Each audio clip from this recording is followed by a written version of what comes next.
Right boys, welcome back to the channel. It is Monday. It's just gone 3 o'clock and we're going to start this week's YouTube video with a retest of my FTP. I'm just warming up here on the bike. This is going to be nasty. I have a minute left of this warm up and then we are into a 20-minute all-out test. So just looking for some improvements in the last one. I'm ready to rock. I'm mentally prepared for 20 minutes of pain here.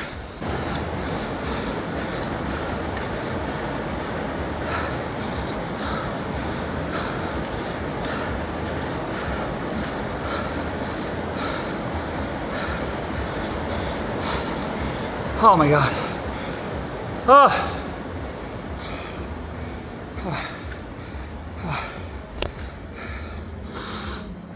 Oh, holy fuck.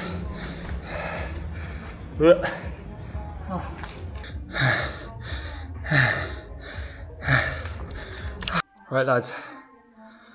Holy fuck. I think we hit the same wattage. Let me check units. Oh my god, we literally got back my last FTP test by 1 20-minute test. 235 watts over the 20 minutes. As far as I can remember, my last test was 234. So, as you can see, this maintenance block went well. In fairness, it went very well. Oh my fucking god. I can't believe the amount of sweat that's coming off me. Right lads, I'm after coming back tart a little bit. Yeah, so very interesting results. Obviously over the last 6 to 8 weeks since Madrid, I think it's been in or around that. I've been in a maintenance block, enjoying life, doing the minimal effective dose to get me by. No real block for Tryka or anything this week. But I just said I'd retest my FTP this week to see how I got on over the couple of weeks. Haven't been doing an awful lot of cardio, spending some bits of time on the bike here and there, some running here and there, but overall I've just been in the maintenance block, just enjoying life a little bit, and it's very important to do that after you have these big events. But this just proves the minimum effective dose works. So first FTP was on the 7th of the 5th, so the 7th of May. It is now the 29th of June, so just under 2 months. That is 10 days after Madrid, the 7th of May. And we did 20-minute test, pace 154 at 236 watts. Today, the 29th of June 2026, we did 20-minute test. We did 154.2 per kilometer. And our average watts was 235. So 1 watt lower than what I tested 7 weeks ago. Yes, it's very warm. I'm probably not in the best state, but no excuse. I actually don't even care that I'm 1 watt lower. I have done exactly what I wanted to do over the last while, and that is just maintain exactly where I'm at. That was really good. It was very, very hard. Got very, very dark, but it's done. It's done. That's the main thing. This too shall pass. That's what I kept saying to myself. You look at the clock, there's 15 minutes left. You look at the clock, 10 minutes left. All of a sudden, you have 5 minutes left, and it's the final push. So if you are doing an FTP test, stick with it. It is fucking horrible, but stick with it. And yeah, it's a good indicator as to how much power we can produce, and that's exactly what you need when it comes to hybrid training. How much power can we produce over a certain distance or a certain amount of time? Morning, team. It is Wednesday. Happy Wednesday. Happy hump day. This morning I'm sitting down as obviously Tryka is imminent. The arrival of Tryka is imminent. Okay, so I'm racing in 48 hours and then racing again on Sunday. I have clients who are on Friday, I have clients who are on Saturday, and I have clients who are on Sunday. But one of the main things that I want to talk to you when it comes to racing is the most important thing that you can do is obviously you have your training block leading up to a race, right? That's fine. That's the most important part. But when it comes to like the end portion of like what you're doing with, in relation to like your execution of that race, so like your taper week and all, when we talk about a taper week, when it comes to hybrid training, it's not as important as say when it comes to a marathon block or when it comes to like an Ironman prep or something like that. But when it comes to the week of the event, there's two main things that you need from your coach or from yourself in order for you to go into this race with a bit of mental clarity, okay? The first thing is that volume drops, intensity stays the same. A lot of people react really, really well to that. And if I was to guess a percentage, I'd say 75% of people react really, really well to that. On the other side is where volume stays the same, but intensity drops. So you just put that in easy words. You're still doing the same length workouts, but say you're backing off by like 50%. So like if you were doing a ski workout, your ski time will go to like 2 minutes 30 instead of 2 minutes. You're just decreasing the intensity, keeping the volume the same. On the flip side then, intensity stays the same. So you're still racing at race paces. You're still working out at race paces and race weights, but your workouts dramatically drop to say like 20 minutes or 15 minutes. And most people will go with the latter option. I know myself that I work best with the latter option. So that's where your like taper week comes into it. The second thing then is a race day plan. So like for all of my clients, what I do is I do a race day notes depending on the time that they're going to start. So for example, I'm just literally doing a client of mine, Kira, who's running on Saturday in a doubles. She's racing at 10:10 in the morning. So people love to see that 10 a.m. to 12 p.m. start time, as it's kind of like the sweet point. You get up, you still have a meal beforehand, you're able to get hydrated and not think about it for too long. Whereas on the other hand, I have a client, Luke, who is running at 19:50 on Friday night. Horrible race time, right? And Luke, if you're watching this after, it is a horrible race time and you know that yourself.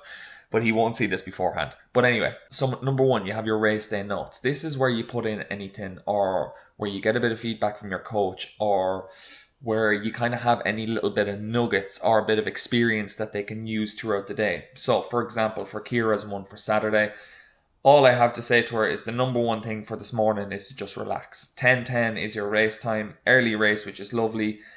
Talking about getting breakfast into her, making sure that we're keeping our fats low, carb focused, get the fluids in, when to take caffeine, how much caffeine to take, a bit of advice on if we find ourselves getting carried away. I know a lot from race experiences that sometimes I'll be sitting there thinking about a race and my heart rate will get up to like 120, 130 beats a minute just thinking about a race because the adrenaline's flowing. Just a bit of homely advice to say to someone, listen, the butterflies are going to come, just stop, take a breath, relax, and find yourself a little quiet space, put on some music for 5 minutes, relax, breathe, talk nicely to yourself, and just remember that there's nothing that you can do on race day that will either improve or disimprove your fitness. There is things that you can do that will ruin your race, but there's not things that you can do that will improve or disimprove your fitness. The second thing then is onto the race plan. So for all of my clients, I give them an hour out breakdown the whole way through to the back end of the race. So what should we be doing in the final hour before we race? So when it comes to intake of nutrition, when it comes to getting warmed up, when it comes to like getting in the start tunnel, these are all small little psychological things that can have a huge impact on the outcome of your race, depending on if you do them well or if you do them poorly. Then we have things like positive just reinforcements, just making sure that people are feeling okay, telling themselves that this is not the be all and end all. Yes, we want to try and improve, but at the same time, go out there, have fun. If you're not smiling while you're doing it wrong. Then getting into the actual race strategy. So from run 1 to run 8, from ski the whole way down to the burpees. Obviously, this is going to be different. It's going to be different based on whether you're in a doubles or whether you're in a singles. But the most important thing that you can do on race day is plan for your transitions. Know how many reps you're going to be doing on each station, especially in doubles, because in doubles, it's all about smooth transitions, quick cadence, and getting back out on the running track. With singles, it's about lasting. It's about enduring the whole event, right? So we have different little race strategies depending on whether you're in a doubles or whether you're in a singles. I put in different strategies when it comes to the runs, first lap, second lap, that way, and it works really, really well. I find like the feedback from clients beforehand that when we've used this before is that you do remember these things as you come to the stations, making sure that you're giving yourself, like you're saving yourself those 2 seconds. If you have a messy transition on every station and it's 5 seconds, you can waste 5 times 8, 40 seconds. 40 seconds, that's a lot of time, especially if you're running for like PBs and stuff. And if you waste that time, that could be the difference between you getting a flag, it could be the difference between you PBing, it could be the difference between you like having more points, especially in the Tryka system because it's all points focused. But these are just some small things that I include on race day. And I think it's pivotal. It's actually pivotal to a lot of my clients' success, is that where we've spoken about having those things in place, because it puts them at ease as well. You're not thinking about it. When you see it on a page and it's put there for you by someone, you're not thinking about it. So it is very, very, very important. Right, boys, here we go. Race day. Yeah, so how do I feel? Body feels good. We had a shakeout run this morning. I ran up to my mum's to collect our car off charge. 200 grams of skyr, a few blueberries, a few raspberries, loads of honey, and I had 2 slices of toast with a banana and honey as well. So we've eaten a decent amount. The one thing about when I'm racing later in the day is I don't like to eat too much. I don't want to be stodgy, so I'm just going to eat when I'm hungry. It's 1 o'clock now, and I'm conscious that I'm going to be going up there, and it's 3 hours and 50 minutes out, so I'm going to be driving up, walking around, getting a few steps in as well. So I want to make sure that I am eating as well before I leave the house. So I'm going to have this meal, and then hopefully get up there, snack on a few things, maybe like a Squares bar or something, depends on what I'm feeling, get a Celsius into me before the race, stay hydrated, and then it is go time. So I'm heading up to Dublin now in the next half an hour. Once I eat, have my bag packed, ready to rock, and yeah, I'm off at 16:50. So we'll see what happens. The screen is upside down, but we're here anyway, boys. We're at Tryka in the RDS, just crossing the bridge. It's warm in here, I have to say. It is very warm. That's recorded.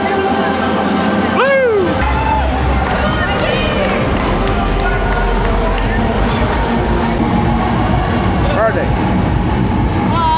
It'll be a few minutes because Dane and Ricky have only just gone into the ski, I'd say.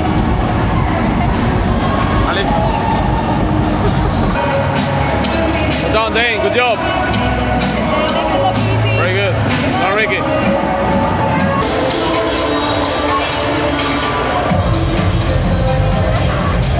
Go, Ricky. Come on.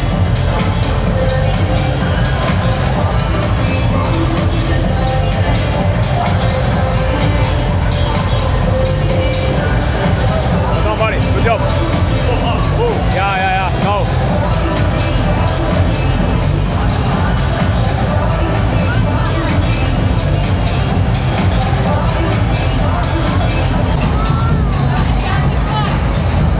Go on, Ricky. Let's go. On, Jazza.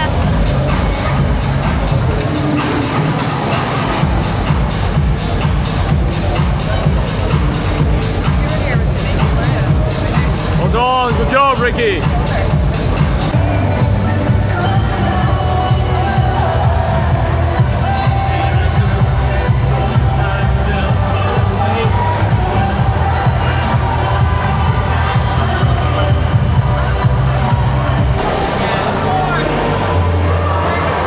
Well done, buddy. Keep going.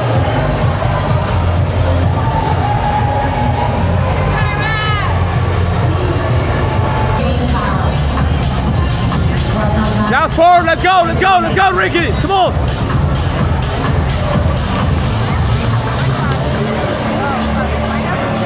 One more! Big jump there, come on! Big jump! A run, let's go! Very good, buddy! Boys, it's Saturday. Yesterday we raced 800 solos, really enjoyable. Very warm event, so just a full run through of the event. Kind of got up there about an hour and a half beforehand. Felt relatively good, like had fueled well all day. Felt good going into the event. Wore a jumper into the RDS, and within 5 minutes had to take it off. It was so warm in there. Kind of went around, had a look at everything, and one thing I noticed off the bat was that a lot of people were struggling on the lunges, and then the sled pull didn't seem as easy as the other times I had kind of spectated and seen it. So I kind of was aware of that before I went in. So got warmed up in the warm-up area with Dane, and like immediately knew it was going to be a hard race. The warm-up, when I tell you, like usually my warm-up is like 10 to 15 minutes, and I feel like just a small bit of perspiration after a warm-up, like that's what you want to see. You want to see your core body temperature rising. Everything's a bit loose, but like I was on the bike for 5 minutes and I was dripping in sweat. It was so warm up there, so I had to get off the bike, did a bit of activation, a bit of mobility work and stuff like that. And yeah, it was just so warm.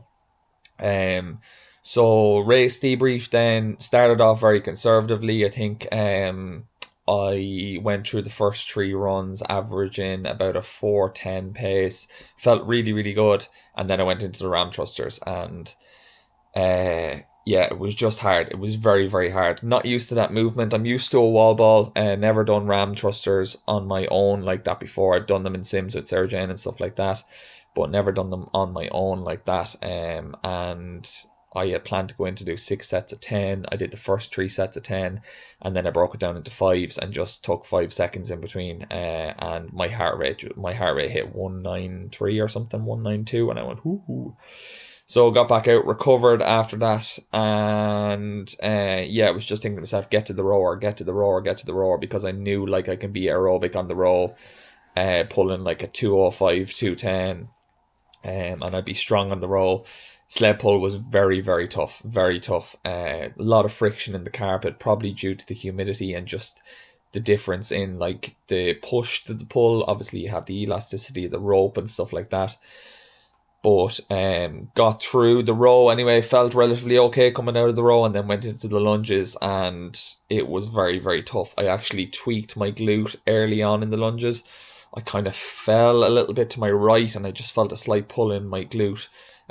So I just really slowed it down, made sure that I was moving controlled, wasn't rushing through it. And got through the lunges anyway. Final run then into the burpees, and it was grand. Finished with a 106.36, and yeah, not disappointed on the day. It was very, very hot in there.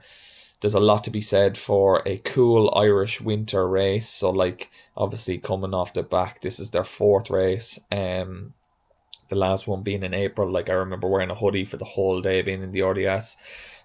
So yeah, it is very, very warm in there, and it definitely does affect us. We're not used to that heat.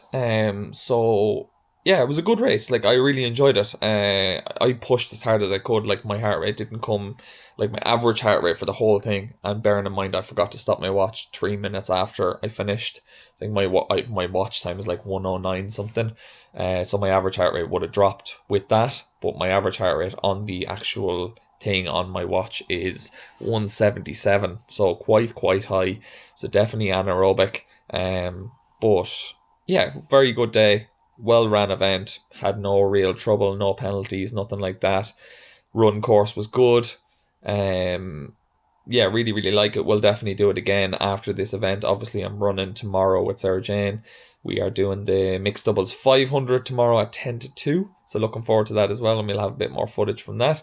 But yeah, overall, very happy with how it went.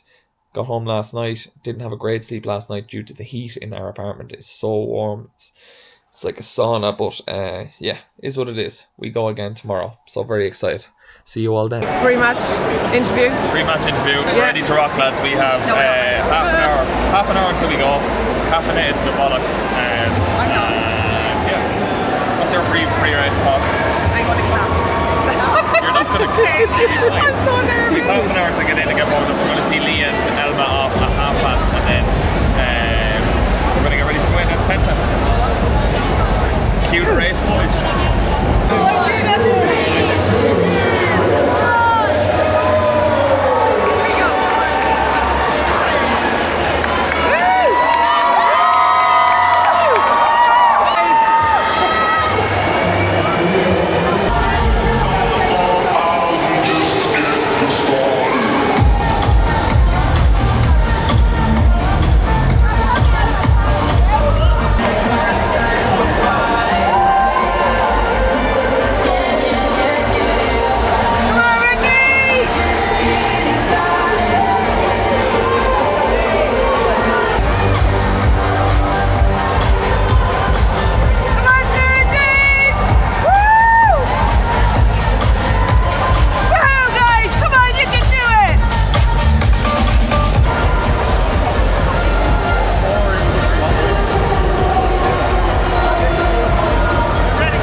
as we were home.